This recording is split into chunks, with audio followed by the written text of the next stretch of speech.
نحمدہ ونصلی علی رسولہ الکریم اما بعد فاعوذ باللہ من الشیطان الرجیم بسم اللہ الرحمن الرحیم۔ حضرت محمد مصطفیٰ صلی اللہ علیہ وسلم نے فرمایا،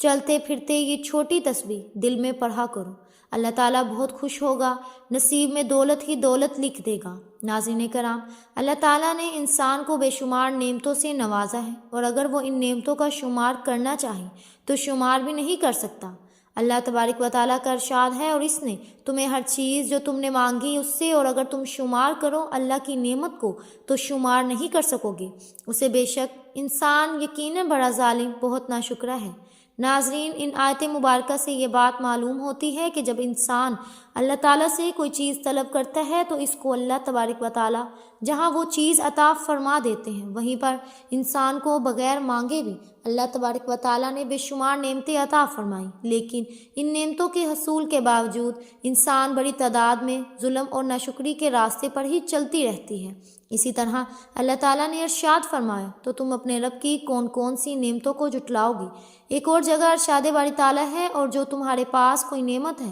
تو وہ اللہ کی طرف سے ہے، پھر جب پہنچے تمہیں کوئی تکلیف تو اسی کی طرف تم آہو زاری کرتے ہو، پھر جب وہ دور کر دیتا ہے تو تم تکلیف کو تو اچانک ایک گروہ تم میں سے اپنے رب کے ساتھ شریک بنانے لگتے ہیں تاکہ وہ ناشکری کریں۔ ان نعمتوں کی جو ہم نے انہیں دی سو تم فائدہ اٹھا لو، بس عنقریب تم جان لو گے۔ ناظرین، ان آیت مبارکہ سے یہ بھی معلوم ہوتا ہے کہ انسان کو جملہ نعمت ہے اللہ تبارک و تعالیٰ ہی کی طرف سے حاصل ہوتی ہے، اور اللہ تبارک و تعالیٰ ہی اس کی تمام تکلیفوں کو دور بھی فرماتے ہیں، لیکن انسانوں کی ایک بڑی تعداد اللہ تبارک و تعالیٰ کی نعمتوں کی ناشکری کرتی رہتی ہے۔ قرآن مجید کے متعلق سے یہ بات معلوم ہوتی ہے کہ اللہ تبارک و تعالیٰ ناشکری پر ناراض ہوتے ہیں اور شکر گزاری پر اپنی نعمتوں کو بڑھا دیتے ہیں۔ ارشاد باری تعالیٰ ہے، اور اگر تم ناشکری کرو گے تو بلا شبہ میرا عذاب یقیناً بہت ہی سخت ہے۔ محترم ناظرین کرام، جو شخص طلوع آفتاب سے لے کر رات تک یہ چھوٹی سی تسبیح دل میں پڑھتا رہے گا تو اللہ تبارک و تعالیٰ اس سے بہت خوش ہوگا اور اسے وہ سب کچھ نوازے گا جس کی وہ خواہش رکھتا ہے۔ یہ عمل بہت آسان سا عمل ہے، معجزات کو دیکھنے والا عمل ہے۔ یہی وہ خاص عمل ہے جو دولت کو فوری طور پر غیبی طریقے سے آپ کے پاس لانے والا عمل ہے۔ ایسا عمل ہے کہ ایک دن لوگوں نے یہ وظیفہ پڑھا اور صبح رزق کی دولت سے مالا مال ہو گئے، گھر میں کاروبار میں دولت کی ریل پھیل ہو گئی، دولت کی برسات صبح سے ان کی زندگی میں ہونا شروع ہو گئی، دولت کی طوفانی بارش برس رہی ہے۔ پورے دن کسی بھی وقت یہ وظیفہ کر کے صبح دیکھنا چاہتے ہو تو 5 منٹ کا یہ عمل کر کے آپ لوگ دیکھ لینا۔ تقدیر کے اگر بند تالے نہ کھل جائیں تو پھر مجھے کہنا، تقدیر ایسے کھلے گی کہ آپ لوگ خود مجھے کہو گے کہ ہمارا یہ مسئلہ تھا، پیسوں کا مسئلہ تھا، رشتوں کا مسئلہ تھا، تکلیف کا تھا، گھریلو جھگڑے کا تھا، یا اس کے علاوہ چاہے جو بھی مسئلہ تھا وہ حل ہو گیا۔ آج کا یہ عمل بہت ہی طاقتور عمل ہے، بے شک خود آزما کے دیکھ لو۔ آپ خود یہ عمل ایک مرتبہ کر کے دیکھو، اپنی آنکھوں سے معجزات ہوتے ہوئے دیکھنا، اپنی آنکھوں سے دیکھنا ڈھیر اور رزق دولت کو آتے ہوئے۔ جب کسی بہن بھائی کو یہ وظیفہ بتایا، اس کی زندگی میں پیسہ تو بے حساب آیا، لیکن پھر اس پیسے میں اتنی خیر و برکت، فضیلت اور وسعت پیدا ہوئی کہ وہ پیسہ واپس گیا ہی نہیں۔ ناظرین کرام، ایسے تو آپ لوگوں نے کوئی نہ کوئی عمل یا کوئی نہ کوئی وظیفہ لازمی کیا ہوگا، آپ کو پیسے ملے ہوں گے، یہ نہیں کہہ رہی کہ نہیں ملے ہوں گے، آپ نے محنت اور کامل یقین سے کیا ہوگا تو آپ کو پیسے بھی ضرور ملے ہوں گے، لیکن پھر کچھ وقت کے بعد، جیسے ہفتے یا مہینے 2 مہینے بعد ختم ہو گئے۔ تو یہ وہ وظیفہ ہے کہ پیسہ اگر ایک مرتبہ آپ کے پاس آ جائے گا تو پھر جانے کا نام ہی نہیں لے گا۔ اس پیسے میں انشاءاللہ خوب خیر و برکت ہوگی، پیسوں کو آپ سے محبت ہو جائے گی۔ یہ سمجھ لیں کہ پیسہ آپ پر عاشق اور مہربان ہو جائے گا۔ دولت کا اور پیسوں کا یہ بادشاہ عمل ہے، یہ بادشاہ وظیفہ ہے۔ اپنی زندگی میں جو بہن بھائی کہتے ہیں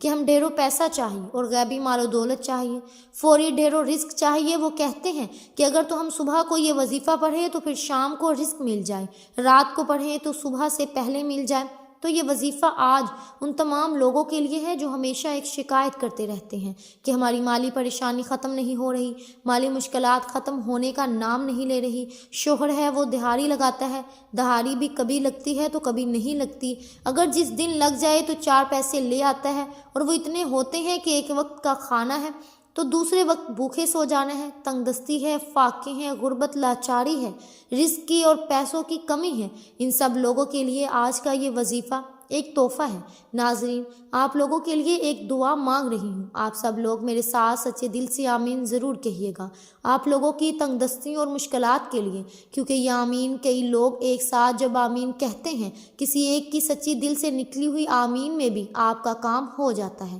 تو سب مل کر آمین ضرور کہیے گا۔ میں ایک چھوٹی سی دعا کروں گی تمام لوگوں کے لیے، خاص طور پر جو ویڈیو دیکھ رہے ہیں۔ اے اللہ، اے میرے پیارے اللہ، جو بھائی بہن تنگ دست ہیں اور غریبی مفلسی میں جی رہے ہیں، ان کے پاس پیسے کی کمی ہے، رزق کی کمی ہے، مال و دولت کی کمی ہے، اولاد کی کمی ہے، یا اولاد تو ہے لیکن وہ فرما بردار نہیں ہے، میرے مولا غیب سے ان کو ڈھیر و رزق عطا فرما، ان کو دولت عطا فرما، ان کے پاس اتنا پیسہ آ جائے کہ جو میرے بہن بھائی اس وقت یہ ویڈیو دیکھ رہے ہیں ان کے پاس اتنی دولت آ جائے کہ وہ خود محلے بھر میں غریبوں اور مستحق لوگوں میں بانٹ بانٹ کر تھک جائیں، اور پھر بھی سمجھ نہ آئے کہ مزید مستحق افراد کہاں سے دیکھے، پھر بھی دولت ختم نہ ہو۔ اے میرے اللہ، جو لوگ پریشان حال ہیں، اے میرے مولا پاک، تو ان کی مدد فرما، تمام دنیا کے مسلمانوں کی مدد کر دے، آمین یا رب العالمین۔ اے اللہ، ہم نے جو کچھ بھی مانگا ہے وہ سب کچھ ہمیں اپنے فضل و کرم سے عطا کر دے، اور جو نہیں مانگ سکے وہ بھی ہمیں عطا کر دے، آمین یا رب العالمین۔ میرے بھائیوں اور بہنوں، آمین لازمی کہیے گا۔ ناظرین، یہ وظیفہ آپ نے اللہ پر پورا یقین اور اپنے اللہ سے امید رکھتے ہوئے کرنا ہے، کیونکہ اچھے اور برے حالات ہمیشہ کے لیے نہیں ہوتے، اس لیے آپ نے نا امیدی کا شکار نہیں ہونا، کیونکہ زندگی بھی عجیب ہے، کبھی کبھی یہ اتنی خوبصورت لگتی ہے کہ جی چاہتا ہے کہ ہمارا ناطہ ہمیشہ کے لیے زندگی سے جڑا رہے، کبھی یہ نعمت انا ٹوٹے، اور کبھی جب زندگی ہماری امیدیں اور توقعات پر پورا کرنے میں ناکام رہتی ہے تو دل کرتا ہے کہ کاش یہ زندگی جلد ہی ختم ہو جائے، مگر حقیقت یہ ہے کہ دکھ اور درد میں وقت طویل سے طویل تر ہوتا جاتا ہے، اسی طویل سفر سے انسان ہار کر مایوسی کا شکار ہو جاتا ہے، اور انسان خود بھی نہیں سمجھ پاتا کہ آخر اس ساری صورتحال سے نپٹنا کیسے ہے۔ انسان کی فطرت ایسی ہے کہ اسے زندگی میں سب کچھ اپنے مطابق چاہیے، سب اس کی مرضی اور منشا کے مطابق نہیں ہوتا تو وہ نا امید اور مایوس ہو جاتا ہے، ساتھ ہی اسے احساس ستاتا ہے کہ اب اسے مزید نہیں جینا۔ اور ناظرین، انسان بنیادی طور پر جلد باز واقع ہوا ہے، اسے اگر کچھ حاصل کرنا ہو تو وہ اس کے لیے تغدود کرتا ہے، دعائیں مانگتا ہے، محنت کرتا ہے، مگر جب اس کی منشا کے مطابق روزے پر نہیں ملتا تو وہ تھک جاتا ہے، اور اسی تھکن میں وہ مایوسی کے اندھیرے میں اپنا وجود، اپنی امید اور اپنا یقین کھو بیٹھتا ہے، اسے زندگی بے رنگ لگنا شروع ہو جاتی ہے، دوسرے الفاظ میں اس کی زندگی میں دلچسپی ختم ہو جاتی ہے۔ مگر یاد رکھیے کہ کچھ بھی ہمیشہ کے لیے نہیں ہوتا، وقت کی یہ خوبصورتی ہے کہ یہ کبھی بھی ایک جیسا نہیں رہتا، مشکل ہو تو آسانی بھی مل ہی جاتی ہے، حالات چاہے جتنے بھی کٹن ہو، مشکلات کے بادل جتنے بھی کالے کیوں نہ ہو، آسانی کی صبح کا سورج ضرور طلوع ہوتا ہے، نہ دکھ سدا رہتا ہے نہ سکھ سدا رہتا ہے، ایسے ہی ناکامی اور کامیابی بھی ہمیشہ کے لیے نہیں ہے۔ اس لیے سب سے اہم بات یہ ہے کہ انسان کو کبھی بھی مایوس نہیں ہونا چاہیے، بلکہ مشکلات کا مقابلہ کرتے ہوئے اندھیروں میں بھی امید اور یقین کا چراغ جلاتے رہنا چاہیے، کیونکہ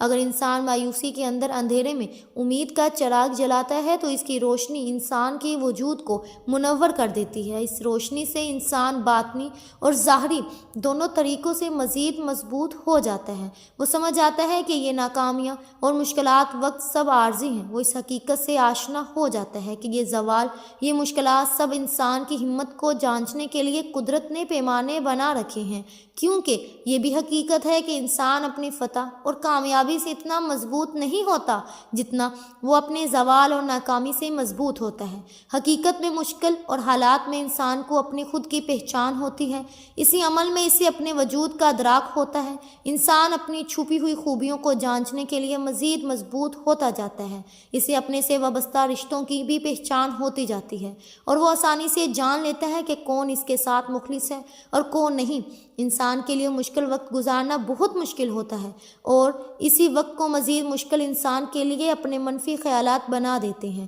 اور انسان حقیقت میں اپنے خیالات کے ذریعے ہی یرغمال بن جاتا ہے، وہ سمجھتا ہے کہ وہ زندگی کی دوڑ سے باہر ہو گیا، اس کے دیگر ساتھی بہت آگے نکل چکے ہیں اور وہ سب سے پیچھے اور سب کچھ ہار گیا ہے۔ منفی خیالات صورتحال کو مزید پیچیدہ کر دیتے ہیں اور انسان کی سوچ کو مزید الجھا دیتے ہیں، اس لیے اگر مشکل حالات آ جائیں تو سب سے پہلے اپنے خیالات کو مثبت رکھیں۔ یہی کوشش کرنی چاہیے کہ جو کچھ زندگی میں بہتر حاصل کیا اسے یاد رکھا جائے، تاکہ یہ محسوس کیا جا سکے کہ زندگی اب بھی پر یقین ہے اور مہربان رہی ہے۔ اسی سوچ سے امید پیدا ہوگی کہ اس بار بھی زندگی مہربان ہی کرے گی۔ ساتھ میں یہ سوچ بھی مضبوط رکھنی چاہیے کہ ہر طوفان آپ کی زندگی کو تباہ کرنے کے لیے نہیں آتا، بلکہ کچھ طوفان آپ کے راستے صاف کرنے کے لیے بھی آتے ہیں۔ امید کے ساتھ یقین بھی ہونا چاہیے کہ جس رب نے اس دنیا میں بھیجا ہے وہ کبھی بھی ہم سے غافل نہیں ہوتا۔ رب نے قرآن میں بھی انسان سے کچھ وعدے کیے ہیں اور بے شک ان کے سب وعدے سچے ہیں۔ قرآن پاک میں ہے کہ ہر مشکل کے بعد آسانی ہے۔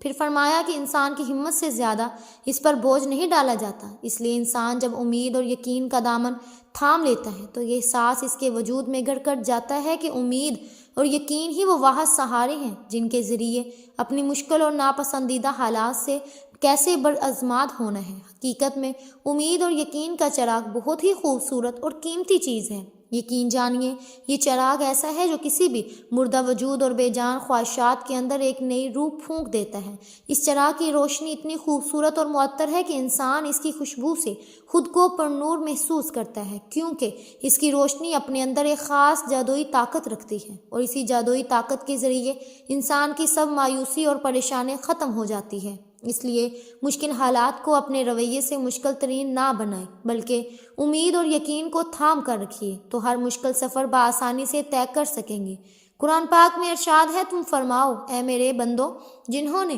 اپنی جانوں پر زیادتی کی، اللہ کی رحمت سے نا امید نہ ہوئے، بے شک اللہ سب گناہ بخش دیتا ہے، بے شک وہی بخشنے والا مہربان ہے۔ ناظرین، اس میں اللہ تعالیٰ نے بندوں پر اپنی کامل رحمت، فضل اور احسان کا بیان فرمایا ہے۔ چنانچہ ارشاد فرمایا کہ اے حبیب صلی اللہ علیہ وسلم، آپ فرما دیں کہ اللہ رب العزت فرماتا ہے کہ اے میرے وہ بندو جنہوں نے کفر اور گناہوں میں مبتلا ہو کر اپنی جانوں پر زیادتی کی، تم اللہ کی رحمت سے مایوس نہ ہونا اور یہ خیال نہ کرنا کہ ایمان قبول کر لینے کے بعد سابقہ کفر اور شرک پر تمہارا مواخذہ ہوگا۔ بے شک اللہ تعالیٰ اس کے سب گناہ بخش دیتا ہے جو اپنے کفر سے باز آئے اور اپنے گناہوں سے سچی توبہ کر لے، بے شک وہی گناہوں پر پردہ ڈال کر بخشنے والا اور مصیبتوں کو دور کر کے مہربانی فرمانے والا ہے۔ اس آیت کی اشعار نزول کے بارے میں متعدد روایات ہیں، اور ان میں سے ایک یہ ہے کہ حضرت عبداللہ بن عباس رضی اللہ تعالیٰ عنہ فرماتے ہیں کہ مشرکوں کے کچھ آدمیوں نے بارہا قتل اور زنا کا ارتکاب کیا تھا۔ یہ لوگ نبی کریم صلی اللہ علیہ وسلم کی بارگاہ میں حاضر ہوئے اور کہنے لگے کہ جو کچھ آپ فرماتے ہیں وہ باتیں تو بہت اچھی ہیں، لیکن ہمیں یہ تو معلوم ہو جائے کہ کیا ہمارے اتنے سارے گناہوں کا کفارہ ہو سکتا ہے؟ اس پر یہ آیت نازل ہوئی، اور جو اللہ کے ساتھ کسی دوسرے معبود کی عبادت نہیں کرتے اور اس جان کو ناحق قتل نہیں کرتے اور اللہ تعالیٰ نے جنہیں حرام فرمایا ہے اور بدکاری نہیں کرتے، اور یہ آیت نازل ہوئی کہ تم فرماؤ اے میرے وہ بندو جنہوں نے اپنی جانوں پر زیادتی کی، اللہ کی رحمت سے مایوس نہ ہونا۔ اس لیے ہمیں اللہ کی رحمت اور مغفرت سے مایوس نہیں ہونا چاہیے۔ ناظرین، اس آیت سے معلوم ہوا کہ بندے سے اگرچہ بڑے بڑے اور بے شمار گناہ بھی صادر ہوئے ہیں، پھر بھی اسے اللہ کی رحمت اور مغفرت سے مایوس نہیں ہونا چاہیے، کیونکہ اللہ کی رحمت بے انتہا وسیع ہے۔ اس کی بارگاہ میں توبہ کی قبولیت کا دروازہ تب تک کھلا ہے جب تک بندہ اپنی موت کے وقت گرا گرا کر اللہ کو نہیں پکارتا۔ اس وقت تک پہلے بندہ جب بھی اللہ کی بارگاہ میں اپنے گناہوں سے سچے توبہ کر لے تو اللہ اپنے فضل اور رحمت سے اس کی توبہ قبول کرتا ہے اور اس کے سب گناہ کو معاف فرما دیتا ہے۔ اللہ کی رحمت اور مغفرت کی تو کیا بات ہے۔ چنانچہ حضرت اعظم بن مالک رضی اللہ تعالیٰ عنہ سے روایت ہے کہ نبی کریم صلی اللہ علیہ وسلم نے فرمایا کہ اللہ تعالیٰ ارشاد فرماتا ہے، اے انسان، جب تم مجھ سے دعا کرتا رہے گا اور امید رکھتا رہے گا میں تیرے گناہ بخشتا رہوں گا، چاہے تجھ میں کتنے ہی گناہوں میں کوئی مجھے پرواہ نہیں۔ اے انسان، اگر تیرے گناہ آسمان تک پہنچ جائے پھر تو بخشش مانگے تو میں بخش دوں گا، مجھے کوئی پرواہ نہیں۔ اے انسان، اگر تو زمین بھر گناہ بھی میرے پاس لے کر آئے تو میں نے شرک نہ کیا ہو تو نے، تو پھر بھی میں اس کے برابر تجھے بخش دوں گا۔ تو ناظرین، وقت کی نزاکت کو مد نظر رکھتے ہوئے اب ہم وظیفے کی طرف چلتے ہیں۔ کوئی بھی وظیفہ شروع کرنے سے پہلے درود پاک لازمی پڑھا کریں، کیونکہ